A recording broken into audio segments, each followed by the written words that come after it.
After his first breakdown in 1932, David Jones spent much of his time in Sidmouth, Devon, the seaside resort suggested by the writer Christopher Dawson. He always stayed at the Fort Hotel, mostly reading and writing rather than painting, on the advice of his neurologist, Dr. Woods. Lady Prudence Pelham would visit him, becoming Jones's muse, and despite their incongruous social backgrounds, he fell in love with her, although she was never in love with him. In this drawing, Jones has rubbed out her face, sad perhaps that he could not make her his wife.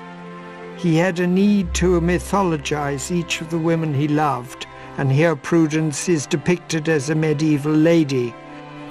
In erasing her face, she becomes a ghost of herself, and he can lay the drawing aside, but not his dilemma of whether to marry or dedicate himself to his art. This dilemma haunted him throughout his life. In Sidmouth, David Jones completed In Parenthesis, based on his service as a private in the First World War, and began another poem, Balaam's Ass. In Parenthesis was published in 1937, and the next year won the Hawthornden Prize. In July 1940, Jones returned to London, staying first of all with a close friend, Tom Burns, at Threadley Place, Chelsea. When Burns was dispatched to Madrid, as well as letting Jones stay on, he sent him money each week. Later, Jones stayed nearby on 61 King's Road with Harman Griswold, another of his close friends. For Harman's marriage, Jones wrote 2 wedding poems. The 2 wedding poems, Prothalamion and Epithalamium, were written in September 1940 during the Blitz. And they are among the best poems written during the war. They join 4 quartets and the poems by Dylan Thomas as among the best. And maybe the best of them all is Epithalamium, Jones's second poem, which anticipates the anathemata because it follows the incarnation of Aphrodite through the ages as she moves into different costumes through different periods. And the final incarnation of Aphrodite is Margaret Griswold.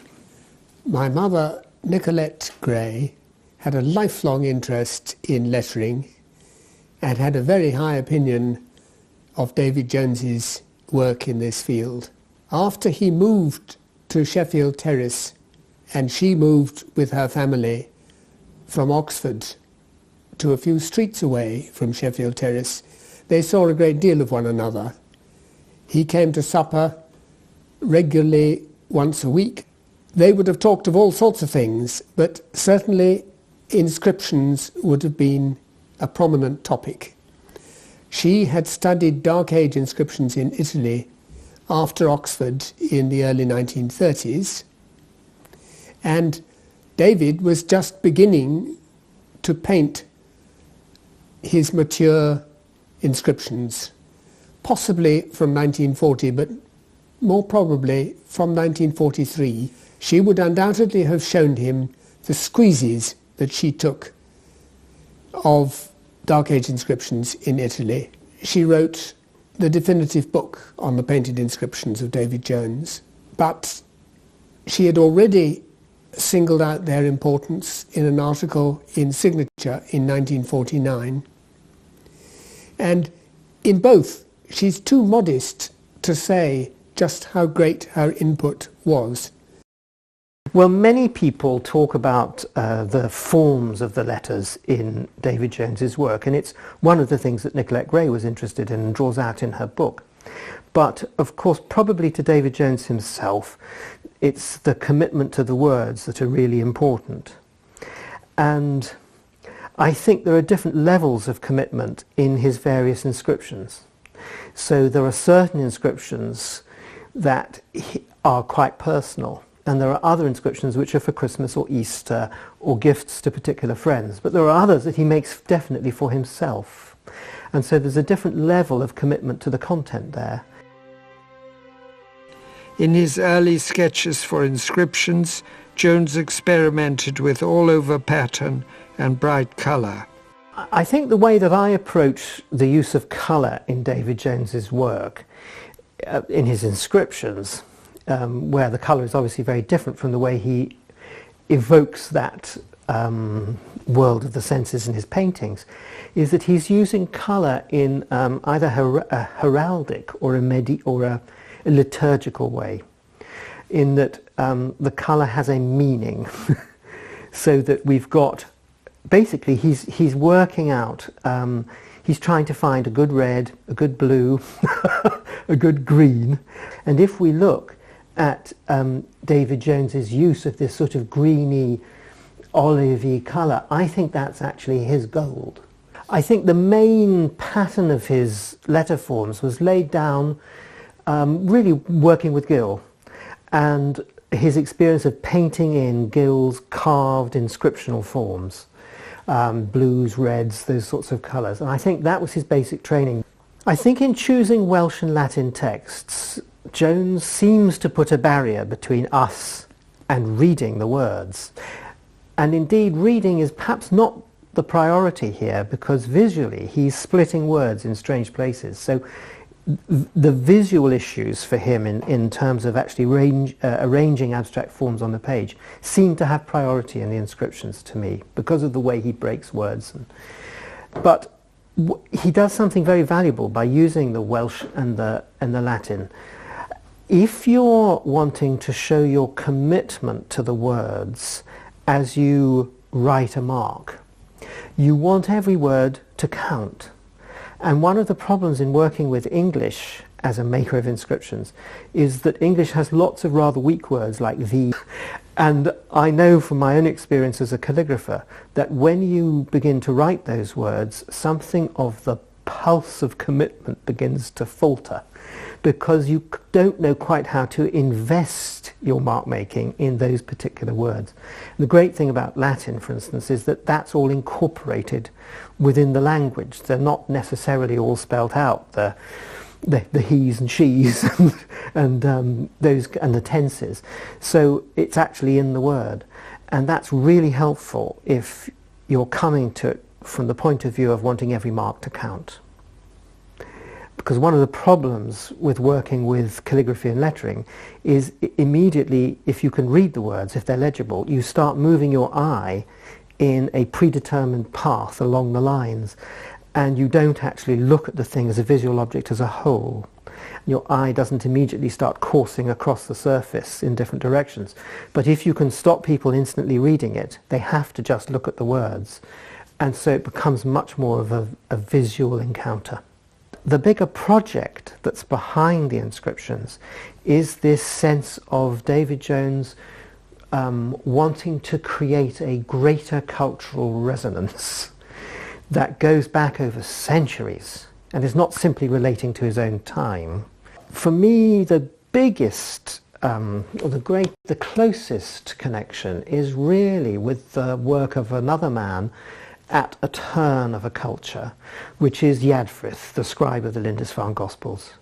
Because he, living on the edge of the known world at that time, he wove into that Gospel book, in his great elaborated pages at the beginning, Greek, Latin and runic letter forms, with the letter forms of his own time, half uncials and uncials, in order to, it seems, create a sort of vision of his place in these islands being part of this greater universal church and communion and world. And I think it was his experience in the First World War that probably gave him slight distrust of the forms that had come down from up there. And he was more interested in the squaddies lettering, what the Roman legionary had left along the roadway. I think of the later work, it's often the inscriptions that show him at his visual best. They may be very packed, again, some of them are almost uncomfortably crowded, and yet there is a dignity and solidity, a sort of composed quality to them, which I find very, very moving.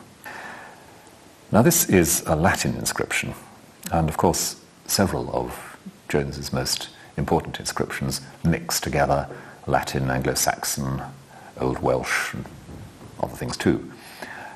And I think those are a kind of visual transcription, yet again, of what he's doing in the anathemata. He's layering meanings, layering the languages, so that nothing is left simply to stand in isolation. Words bounce off each other, point to one another, reach out their tendrils of significance to one another.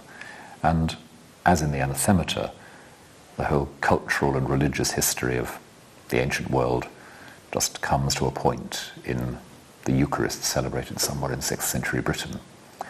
So I think in many of the inscriptions, we're meant to see languages and meanings converging sometimes on a straightforward liturgical text, converging sometimes on a historical moment, but unmistakably drawn together, unmistakably belonging together in the same space. And Jones's gifts as a letterer are remarkable. War was erotic, Mary Wesley, the novelist, discovered, and certainly Jones was more sexually aware during the Second World War. In this drawing, a woman is bursting out of a rather sexless air raid warden's uniform. One breast and one leg from thigh to foot are invitingly exposed. And here a woman on the tube has soldiers on either side of her, one looking scared and the other asleep, although his gun points at her fulsome breast. Meanwhile, Jones worked on his more public drawings, Guinevere, Aphrodite and Aulis, and the Four Queens. Guinevere is an extraordinarily rich painting that or drawing with colour, perhaps one should say, because there isn't a great deal of colour, though I think what colour there is significant, though it needs you to get up close to see it.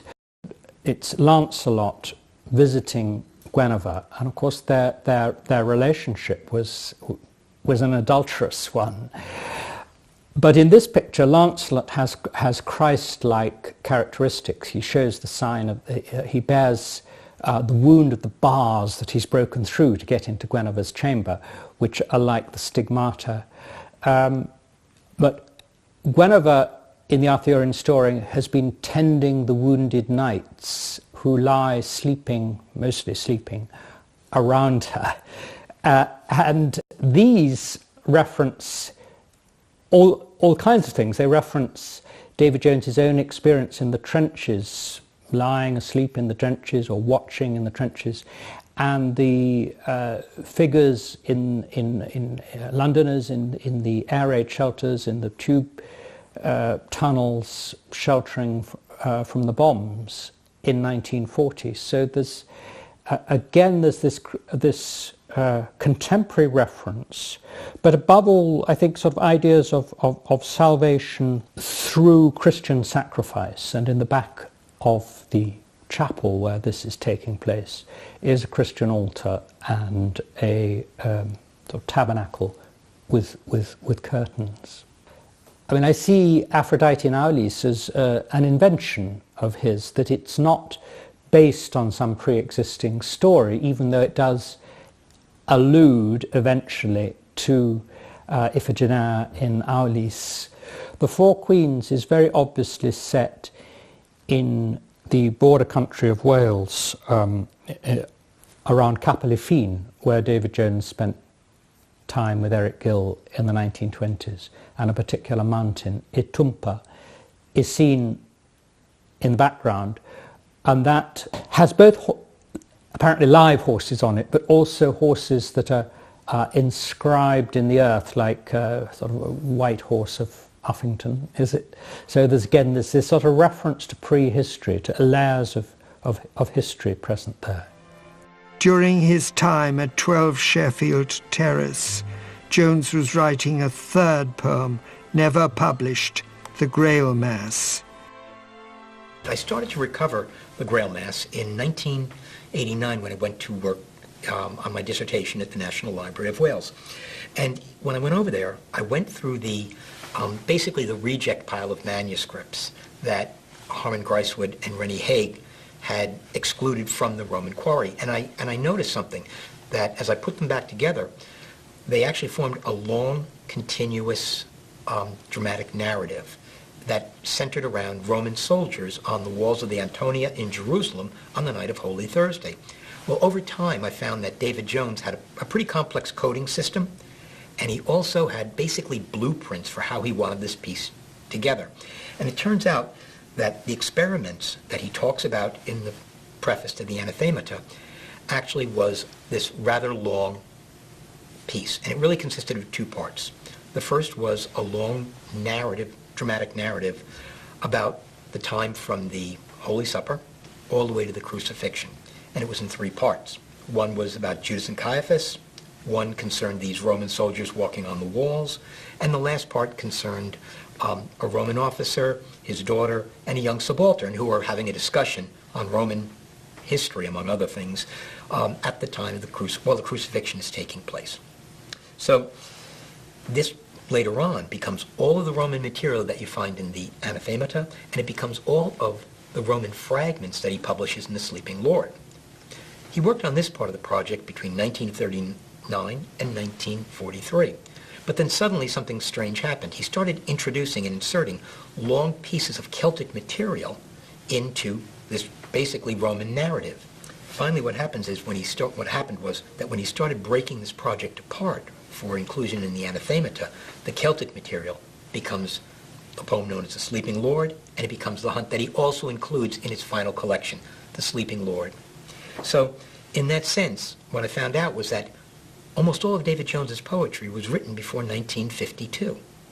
After that, what he principally did was rearrange, edit, and try and revise this earlier large work. After the publication of the Anathemata, he spent the remainder of his career trying to put that project back together.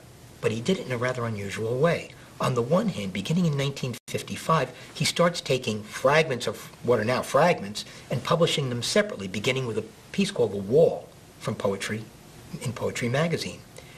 But at the same time, he's continually trying to finish the piece. So on the one hand, he's dismantling it, and on the other hand, he's adding new pieces, rearranging things, and the whole project goes further and further and further away from what he was trying to reconstruct. Well, first, the Catholic Mass is absolutely central to David Jones insofar as he was a devout and practicing Roman Catholic, although with some rather unorthodox ideas at times.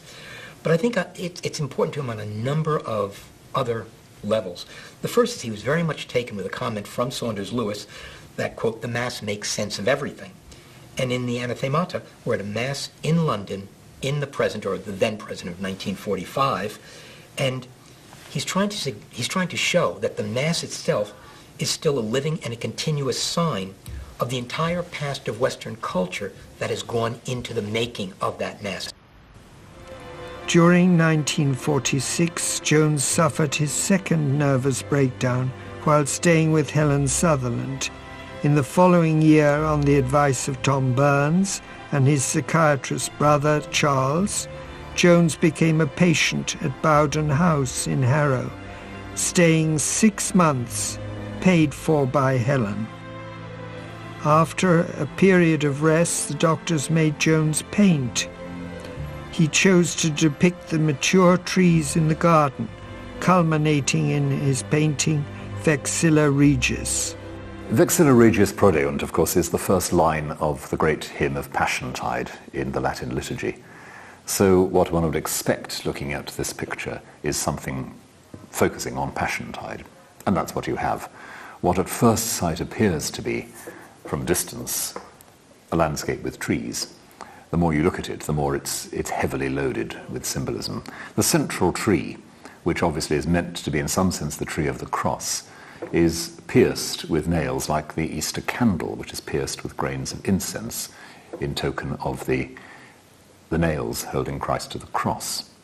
And we also see around the foot of that tree a tangle of thorns, all very heavily laden, and yet the tree rises up flowers into an almost naturalistic crown, where the symbolism speaks for itself. It's not laden liturgically. In fact, the more you go down the picture, the more the symbolism seems to be dense and laden. And instead of the two crosses, one on each side of the cross of Christ, you have a natural tree rising up and rising into leaf. On the other side, a tree which is in effect a Roman column, a triumphal image of empire with the Roman eagle on the top of it. And we see in the deeper background both classical and British landscape. We see signs, figures from those landscapes ranging from the classical temple at one point through to the ponies grazing in the forest and what looks like a standing cross or the remains of a standing cross. Jones's constant return to that theme, the Roman presence, the imperial presence, the military presence which flanks the cross, not in any imperialistic way, but it's just there, it's part of the cultural background. So a very, very heavily loaded picture. Vexilla Regis is, I think it's a very graphic piece because he has wanted to bring in so many thoughts into this picture so that it isn't just a drawing of trees observed. He's definitely using it symbolically, and the three trees, and again always these groups of three, it's a very balanced grouping as well as being in probably what he's using it for as again the crucifixion. So the central tree is the great life force, the giver, and then the bad thief and the not so bad thief on either side of the other two trees. But he's wanted to include all these other things. So the tree on the right is a Corinthian column, I think. No, it's a Roman column actually. It's a very hard and cruel tree, that one. Following his treatment, Jones stayed on in Harrow, renting a large room on the 3rd floor of Northwick Lodge. A less built-up area than it is today, over his almost 17-year stay, Jones did many sketches and drawings of trees. From his room, he could see the trees at the end of the unkempt garden.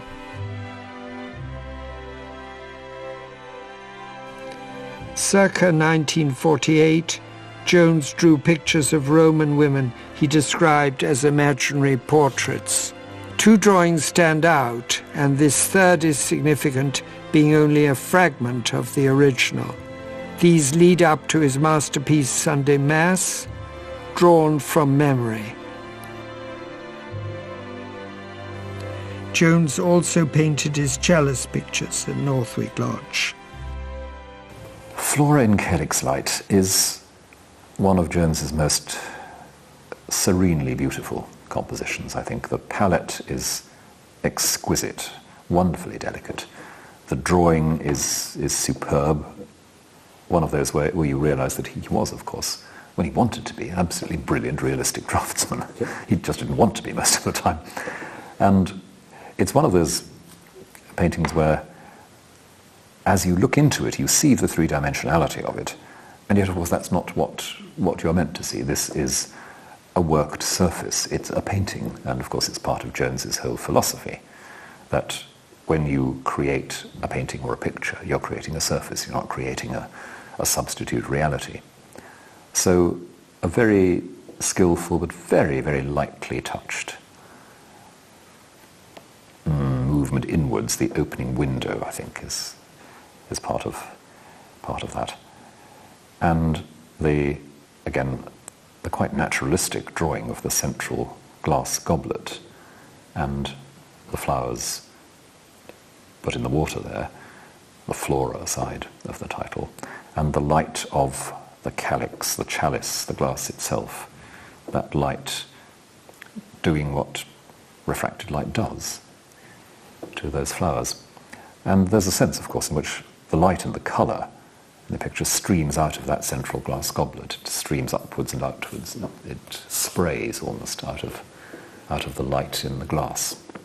The central chalice has the bouquet of flowers, the wonderfully sort of descending, going up and descending like fireworks. And they transcend down across the painting. And to me, it would be a very logical thing. He's drawn the three vases, he's drawn the two vases on the either side, to contain the flowers. The flowers drift down into it, or pour down into these other two. It's a good use of space. It doesn't seem to have destroyed him being in the trenches in the First World War, but it obviously affected him. As with his paintings all through his life, these little truncated things that go on, so that any tube-like bit of drawing, and in this case the stems of the flowers, with the trees it's the branches, he'll cut them off, and then he'll emphasize the cut off with by making a circular line, a strong line round the disc of the cut. I sometimes think it's the cigarettes of the soldiers smoking in the trenches. This is such a lovely drawing of a whole lot of objects. I can't see the necessity for there being lots of symbolism in this. It seems to me a direct response to beautiful objects that he has gathered.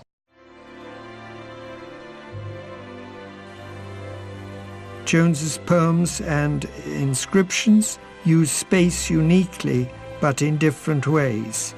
Here is part of the anathemata in print and in inscription form. The inscription seems too crowded, although the colours may alter this somewhat. In 1921, aged 26, Jones converted from Low Church Anglican to devout Roman Catholic.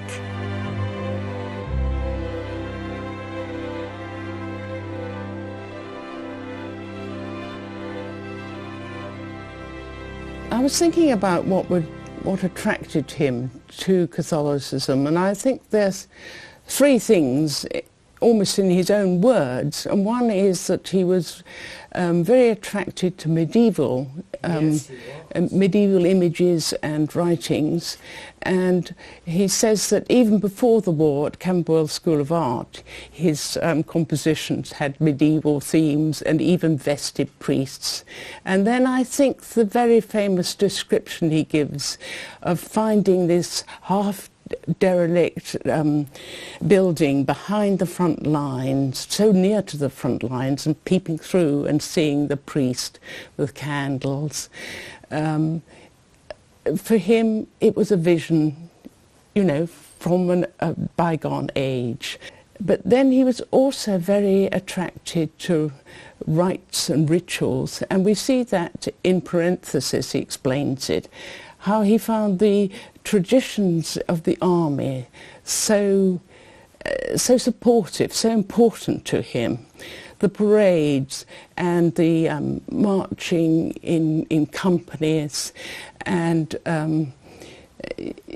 the routines like sentry duty, which is quite important in parenthesis, and the cleaning of rifles, and last but not least, the ritual greetings that they had and the army jargons, which after all he went on using throughout his life. He used this army language, so that when he met the Catholic rites, the liturgy, he felt immediately attracted to it, to the processions and the movements around the altar, to the signs and gestures which are made during the Mass, always the same, of course.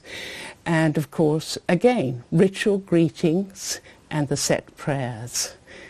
So, and I think the third element, of course, you know, these are the externals to religion, aren't they? Of course, they're like a case round a jewel. Of course, he was attracted to the Catholic beliefs, and so he says in his own writings, in 1917 he began to wonder about the Catholic tradition, of course, and in 1919 then he was you know, already thinking about the nature of the Eucharist, so central to the Catholic faith. And by 1921, he could not but be drawn into the Catholic faith. Virgil's fourth eclogue was, of course, taken from very early times by Christians as a prophecy of the coming of Christ. Redit et Virgo, the Virgin returns, and the birth of a child whose life is freighted with significance and a kind of imperial dignity and will restore things in the world. That's the theme of Virgil's original text. And this is a picture which very charmingly draws together a number of themes.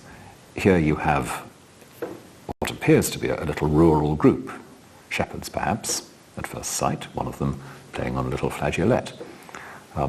These are they? The ordinary Roman farmers of whom and to whom Virgil is writing. And here they are being woken up by a very liturgical looking angel, wearing a dalmatic pointing heavenwards. Look a little bit closer, and the dry stone wall that surrounds the shepherds, the tin cans out of which they're eating, even the hat that one of the shepherds is wearing. And you're suddenly not quite sure whether you're in the ancient Roman countryside, or the Middle Ages, or the trenches. And I think it's almost irresistible to see this little group, one of them with a crossbow of all things under his hands, as somehow an evocation of those in the trenches waiting for a word, waiting for a sign of meaning and a sign of hope. And the angel, an angel who is very clearly modelled on the sort of angels who give annunciations to the shepherds. The angel comes into this, again, heavily laden, many-layered image and announces something fresh, something extraordinary, in the way that the eclogue does, in the way that the Annunciation to the shepherds does. This picture of the Annunciation, Cyfarchiad I Mair, the Annunciation in a Welsh hill setting, is for many people, I think, one of Jones's greatest. And it's packed with all kinds of elusive significance. It's also packed with an amazing amount of local detail. The small figures of birds that surround the central figures, the Welsh hill landscape in the background, of a kind we've come to expect from so many of Jones's works, the beautifully rendered woven enclosure within which the Virgin sits, the apple that she holds, the briars around her hand, so many little details like that. Naturalistic up to a point, but as it were presenting Mary as the earth waiting to be spoken, the earth waiting for the word. Tom Burns took his niece Mary and her husband, Welsh artist John Uzzell Edwards, to see Jones after the demolition of Northwick Lodge. Monk's Dean Hotel was down the hill in the suburban part of Harrow. His room was smaller and his view of the garden was turned into a car park shortly after his arrival. It was here that he painted his last inscriptions. I think it was 1968, and we were just married. I was married to a Welsh painter, and my uncle Tom Burns, who was enormously ebullient and carried all before him and had a very big voice and was a very big man in all senses, and he said, "Come and meet David, you must meet David Jones as you're married to John and he's a painter." So off we went in the ancient Rover, and we went to Monk's Dean Hotel, which was a residential hotel, very much a residential hotel, and it had flock wallpaper and that awful flat wrought iron, and very, very patterned carpets. And I thought, all I've heard of David Jones through the family and through my mum, with whom he lived for a while, as he lived with Tom and also lived with Charles, and they looked after him in turn. I thought I couldn't equate the hotel with him, with David Jones. Anyway, in we went. Tom flung the door open and switched on sort of bank of lights, and everything was lit up, and I think it was fluorescent, and there was a sort of whimper from the back of the room, and a small figure with a hand over said, "No, no, can't stand the lights. Tom, turn them off, turn them off." And so up the lights went, and we plunged down a couple of steps into darkness, and there was David Jones, and he seemed so small, whether it was in comparison with Tom, who was huge and loud, and David was small and very bird-like, and your sort of heart went out to him. He looked like somebody who needed to be cared for, and I sort of thought, I realised why people had cared for him. So we went in, and he gave us a lovely, gentle welcome and worked out who I was, the relationship with Tom. And Tom fuffed around and sorted out chairs and rearranged the room entirely, and everything sort of flew up in the air and then settled down again. And then he turned to John and said, would you like to see some work? And it was a sharp intake of breath. And he went towards the bed, David Jones, and slowly teased paintings from under the bed. And even under the bed they had a fine layer of dust over them. And he pulled them out and put them on the top of the bed and lifted them up one by one and blew, and this white dust went up in the air. And as he removed the painting, the dust fell gently down onto the one underneath. And there were all these big sort of what used to be imperial-sized drawings, watercolours, a whole stack of them.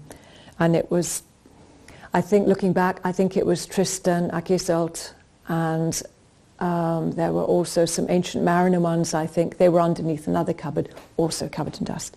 And out they came, and dust was blown off, and he laid it on the bed, which already had books and papers and everything on it.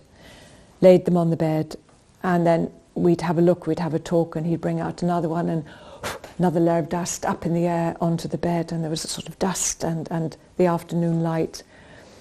And so we gently had this wonderful afternoon with him, and all around the room there was a ledge, and on the ledge, like a mantelpiece but low, going around the room, and on the ledge there were half a grapefruit already cut in half, and the dust, and a hard-boiled egg, and then another space, and then a beautiful pebble with a letter on, and David Jones sort of like an initial on it, and then maybe a little bit of carved wood, and then another half grapefruit, and so it went on round the room, and it was wonderful how nobody had been in and thought, need to dust this. I remember Tom said, tell them about the call you had, David, they'd be really interested in that. That was amazing, said Tom. And so he bullied it, and David said, oh yes. I had a call from Stravinsky, said David, and Stravinsky was staying at the Ritz and wanted David to go to tea there with him. And David said, I don't go out anywhere. I don't go out. He looked in horror, sort of glanced at the window. I don't go out anywhere now. So he told Stravinsky that I don't go out anywhere, Igor. So Stravinsky said, well, don't worry, I'll come to you. So Stravinsky must have gone to Monk's Dean. And then Tom got up and everything sort of moved a bit, and then we had to leave, and out we went. Jones made at least 2 unfortunate paintings of the third woman he fell in love with, Valerie Price. Much younger than Jones and already engaged. Nevertheless, he considered proposing to her, but was dissuaded by his colleague Saunders Lewis. These 2 pictures are far from his best. The one where she is asleep is almost ridiculous in its sentiment, whereas in Gwenna, Jones covers up his desire to mate with Valerie by depicting her as a variation of Velasquez's Venus, with a plethora of historic Welsh detail, including arrows shooting through the window on the right, surely Blake's Arrows of Desire. Jones broke the top of his femur in 1970, age 75, carrying books across the room in Monk's Dean to his bed, and eventually had to settle nearby at Calvary Nursing Home, where he was confined to writing poetry only. I I met David Jones when I was 26 in 1971. It was a heady experience for me because I was going to what I thought then was the greatest living poet. I still think now that I was right. Initially, he was depressed. So for the first 45 minutes, he was emerging from depression and didn't really become himself until after that. Unless you were a good-looking young woman like Valerie Wynne Williams, then he was immediately free of depression. I had 4 visits with him. Each one lasted about 5.5 hours. What impressed me most about David Jones was that he was the most affectionate man I'd ever met. I think that's still true. And I happened to overlap my visit with a visit he was having with a young woman, and he was even more affectionate. As a writer, obviously David Jones is an important figure. His essays are important because of their theory of culture, which is not only important for informing Jones's poetry, but it's significant in itself, as Guy Davenport and others have said. It explains so much, and it's basically, it's a division between civilization and culture. Civilization concerns utility, nothing else. That's the only value of civilization. Whereas culture concerns all the other values. And culture also deliberately makes signs or symbols that express humanity. So there's this division between culture and civilization that informs Jones's poetry. As a creative writer, Jones and Virginia Woolf are the 2 great British modernists.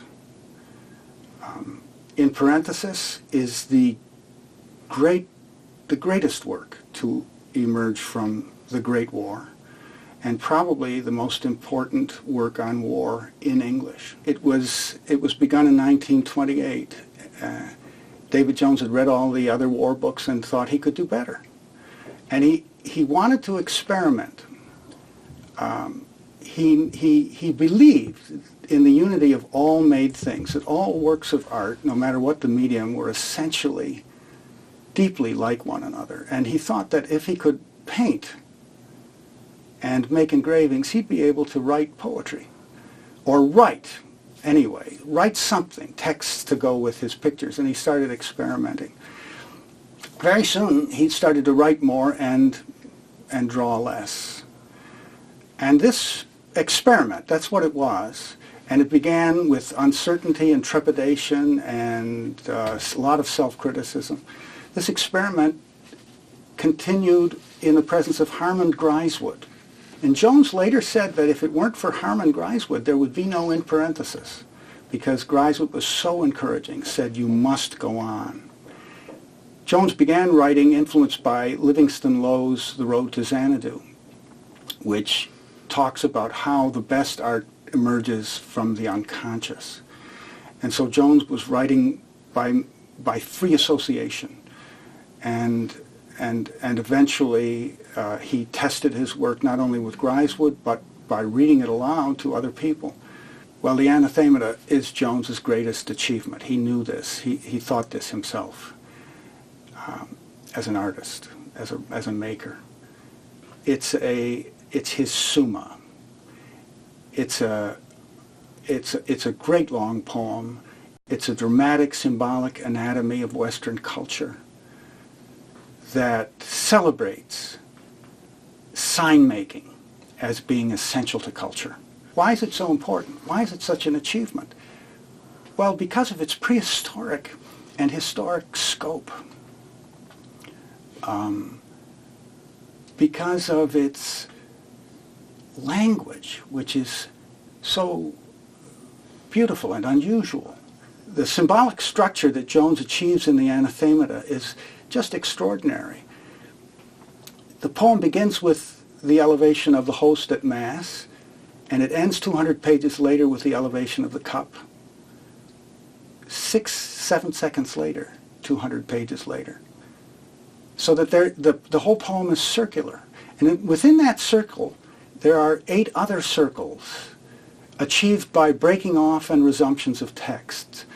What he did initially is he took a poem on the Mass and the relationship of the Supper and the Crucifixion to the modern Catholic Mass. He broke it in half. And then he wrote filler till he had another text, which he then broke in half and filled it in again, and then broke it in half and filled it in again. So the result is a kind of bullseye target structure in which everything is contained by and contains the Eucharist as a kind of ultimate sign, the super sign that gives meaning to life. Until recently, not much has been written about Helen Sutherland, the person. Some have said she was difficult to get along with, although others greatly admired her. Helen Sutherland is usually described as a collector, and indeed she formed an important collection of paintings and sculpture. She was by far the most significant early patron of Ben Nicholson, and also the leading patron of David Jones, because as we know, in her lifetime she amassed the largest collection of David Jones in any private collection. But the term collector often comes associated with possession and a sense of something out there, definite, fixed, which you're making as something important. And I think she was a collector in a different sense of the word. The paintings were very important to her. It was that understanding and perception of something alive, an idea, something that had vitality and would last, all sorts of things she was looking for. But she was also wanting to get inside the painting and therefore inside the mind of the artist. And this is why I think her collecting is intimately connected with her friendship with these artists. I knew Helen from my earliest youth until she died. She was first and foremost a supportive and sensitive friend. She bought works of art, but she bought them particularly from her friends. And David Jones, she did, of course, help out on a regular basis, and when she died, she left him a bequest. She picked up on Leslie Martin long before he became famous as an architect. She must have got on with him rather well, because when she made the move from Rock to Cockley Moor in Cumbria, she commissioned him to do a kind of extension to the existing farmhouse that she bought. And he produced this enfilade of rooms, one opening out into another. He also thought that what was needed was a row of windows in this long room, with wooden boarding between the upper floor and the lower. It is said to be one of 2 of the highest inhabitable houses in Britain. Well, sorry, in England probably. But so it's enormously high up, and you are looking right out at the tops of a wonderful high range of hills. But it's a most magnificent, breathtaking view that this house looks out upon. In his horizontal pictures of Cockley Moor, Jones initially found difficulties painting the folding hills, the weather, and the mixture of cultivation and baldness in the area. He eventually found a way by depicting a body almost emerging from the landscape. Whereas in his vertical pictures, he does not have to make so many choices, and they are more successful.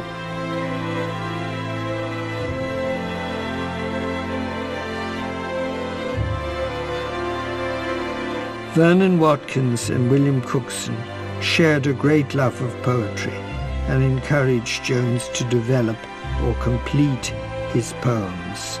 The Sleeping Lord came to be published because the Anglo-Welsh poet Vernon Watkins asked him for something to commemorate the death of Dylan Thomas in 1955.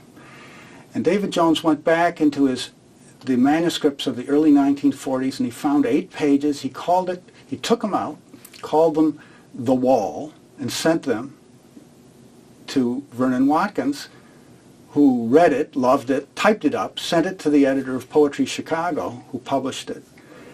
And The Wall won the Harriet Monroe Poetry Award. I introduced William Cookson to David Jones when he was 16 in 1955.